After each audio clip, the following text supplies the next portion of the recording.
Tinny from Mini Bull Design, and today UPS just dropped off my latest investment in my never-ending quest to lighten my pack. Quite a few numbers here, so I'll try to get these all out in some degree of accuracy. This is a thermal bivouac thermal, SOL, Survive Outdoors Longer, made by Thermalite, I believe. And first thing I noticed was it says it weighs 8.9 ounces, and it says expect the unexpected. Well, that figures because on the website it said it weighed 6.5 ounces, so that's something to expect the unexpected. It's going to be heavier than what they advertised. Probably was a typo. So I weighed it, and it does weigh 8.9 ounces without the cardboard. Comes in this little stuff sack.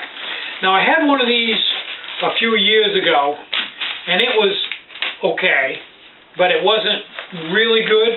And this one is 2 ounces heavier, actually almost 3 ounces heavier. So I'm thinking that this one is probably going to be better than the one I had before. Probably more durable, and maybe even a little warmer. Now, it's a little different format than the other one, a little different shape, but it's wider at the top than it is at the bottom, and has Velcro on the top edges, and Velcro down the side for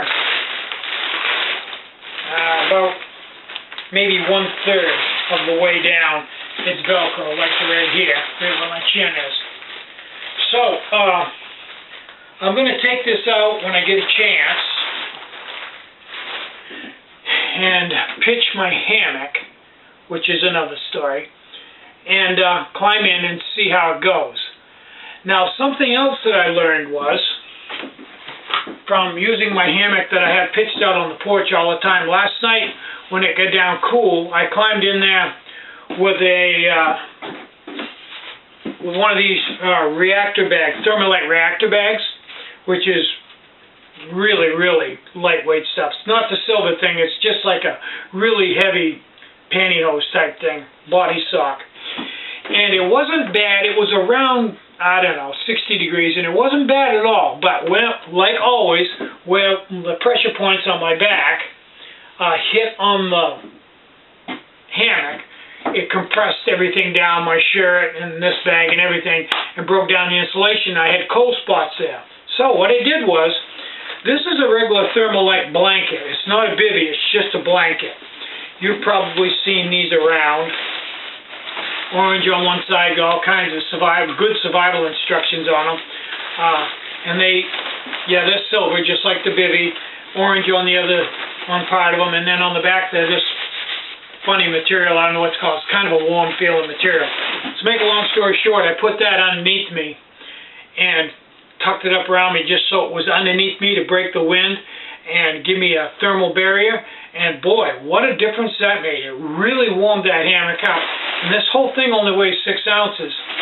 I don't need it down on my legs because my legs don't lay down on the hammock hard enough to compress anything. They're fine in the bag and they're warm.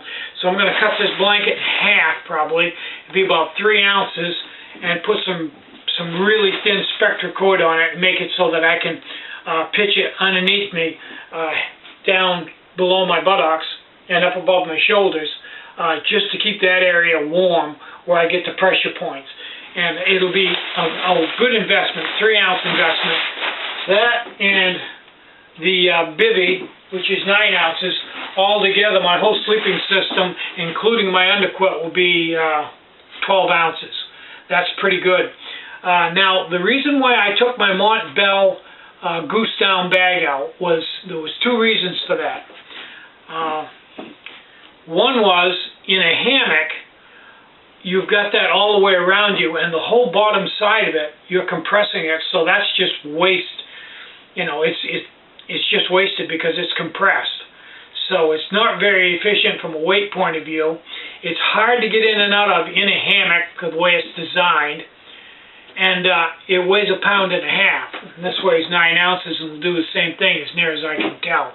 So logically, that was a move in the correct direction. I'm going to save, time I get in shuffling around here, I'm going to save about 1 pound. Now, as far as the hammock goes versus a ground pad and a tarp over me, the problem I ran into with the ground pad was, the ground pad's fine, it's like 1.5 pounds, a little over 1 pound. But with a goose down bag, if you ever got any water at all, and it's more than likely you wouldn't laying underneath the tarp on the ground, especially a minimal tarp, you're going to get wet. And if the goose down gets wet, your weight goes crazy because it's going to soak up the water. It's not going to keep you warm anymore, and it's going to be heavy to pack. So I really wanted to get away from anything that would soak up water. So basically everything I'm going to have in my pack will be like this, synthetic or non-absorbing, so you can just shake it off and put it in your pack, and it's not a problem. So there won't be anything in my pack that will be, I even took the sweatshirt out. Everything will be non-absorbing. And I think if I do it right, I can get everything to work the way I want to and be warm and comfortable. It's a slow process. I've ordered a Cuban fiber tarp that weighs between 6 and 7 ounces, but it's a 4-week waiting period on that. And that's almost perfect because August has been crazy, crazy month. I did a lot more this August than last August, a lot more, to the point where it's really cutting into my riding time on the bike. I spend a lot of time in the machine shop building stills. I built 10 M5s today just to get caught up. And some of the orders may be a little slow going out because they're waiting for parts. And tomorrow I've got a full day booked up of just building stuff. It's fairly diverse tomorrow. Today was basically just today and yesterday was basically just M5. In 2 days I built 10 M5s right from the ground up. That's 2 big days. So that takes care of that. And by the time September gets over and we start into October, I should have my Cuban fiber tarp. And in October, last year, October was an extremely slow month. So I'm expecting the same thing this year, and that'd be a good time to go backpacking again. So I should be all set there. It'll be a little cooler. I may have to readjust my sleeping accommodations for colder weather, but you don't know what it's going to be until it gets here because the weather's really crazy. So anyway, in a nutshell, I've taken out my ground pad and my sleeping bag and put in a hammock, Cuban fiber tarp, and Thermalite Vivi and Thermalite blanket. So that's where I am right now. And the base load right now is like under 9 pounds for base load. So I'm now looking at boosting up my calorie count on my food pack. I don't think I've got enough calories for 2 days. Although I don't eat that much, but I'd like to have some extra calories. So I'm trying to figure out what's the ultimate amount of calories per ounce. I tried to go 125 to the ounce, and I'm not up to that right now. But it's really tough to do that and have stuff that's really good to eat. So I've got some really good stuff to eat now, but the calorie count's not high enough on it. So that's where I am. Busier than a bee. I'm Tinny from Mini Bull Design. Get out and hike, take a friend, enjoy the great outdoors, and more important than anything, leave no trace, and I mean that. And have a great day, and I mean that too. Bye-bye.